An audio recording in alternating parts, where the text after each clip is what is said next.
the meantime, Congress getting back to work today, and they've got a full plate from Obamacare to tax reform and the confirmation hearings, which could get a little sticky.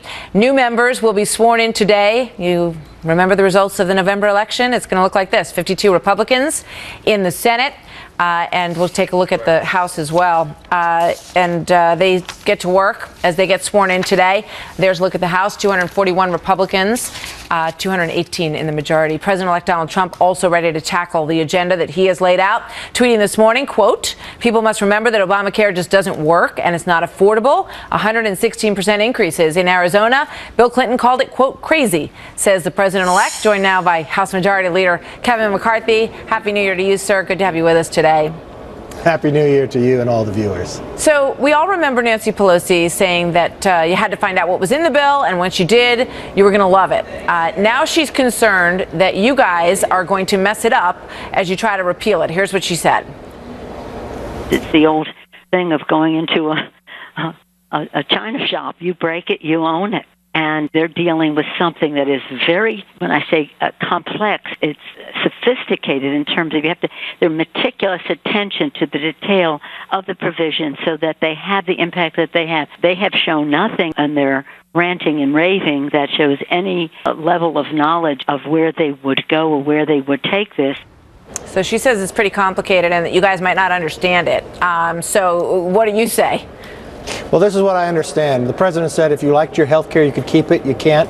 He said premiums would go down. They're up on average over $4,300. Of the 23 co-ops that were created in Obamacare, 18 of them have already failed.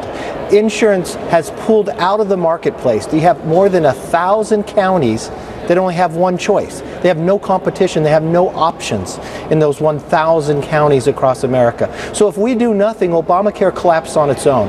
And we can't. We will repeal Obamacare, and we've already reached out on both sides of the aisle across the country to create a health care system that is much different. And one thing I did last year even, I sent a letter to every governor and every insurance commissioner, give us your ideas of the best way to move forward. And we'll make a plan that actually works, because today we all know this plan is failing America. You know, if you look back through the history of one-party majorities on Capitol Hill, they tend to be fairly short-lived.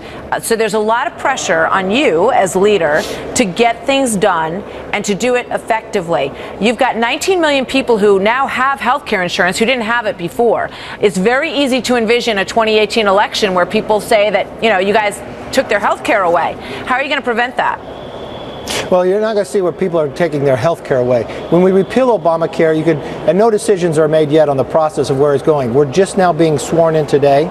We'll get together. The new administration will be sworn in January 20th. But you'll see us start moving a budget bill, because that will allow us in reconciliation to be able to repeal Obamacare, have a transition period where people can work together, put a new health care system in that actually lowers the cost, give people greater choices, so those 1,022 counties out there, they'll have more than one option when it comes to health care. They'll be able to pick in a different way. So you said there'll be a transition period. How long do you envision the transition period? How long will that take for people to get to the way that you want this health care bill to be? Well, as we work through the process, we'll be able to roll that out. Again, we are just now being sworn in today. We're working with the Senate, and then we'll work with the new administration that's not even sworn in yet. And it'll be very quick to make that process be as smooth as possible and actually have a health care system that works. All right. Well, more to come on that, as you say, as everybody gets put in place. It's going to be fascinating to watch how you try to make that transition and leave people in a position where they have health care. So we'll be watching that. I want to ask you about this House Ethics Committee, because there's a lot of attention being given to that. And I know that you did not want them to dissolve this independent entity that would help to oversee ethics in the House. Why? How did that go through? Well, there's a lot of misinformation about this. I just didn't want to do it in the manner in which it was going, because remember, there are two ethics committees, one with inside Congress and one that was designed for the public to register any complaint on the outside regarding a member of Congress. And then that committee would actually look at it, and they had two options. They would send it to the ethics committee to withdraw the complaint, or they'd send it for further investigation. All those things stay in place. ethics. Really what's happening is these are just reforms to this ethics committee. And a lot of these reforms were brought forward on a bipartisan basis from Democrats on the other side of the aisle. But it sounds like you're changing your tune on that. Are you in favor of dissolving the independent entity? Well, first of all, it doesn't get dissolved, so I'm not in favor of dissolving it. I was not in favor of moving forward in the rules package with it because I thought we should take it by itself in a bipartisan manner because there are people on both sides of the aisle that would support these reforms. The Ethics Committee will still be there. The public can still make a complaint. It will be inside the Congress rather than outside? No, it won't be on the inside of Congress. It'll still be on the outside of Congress. All it will have is every entity across America, a government entity, has somebody to oversee it from accountability process. We made that the Ethics Committee because the Ethics Committee is the only committee in Congress that is evenly divided with Republicans and Democrats, regardless who's in the majority.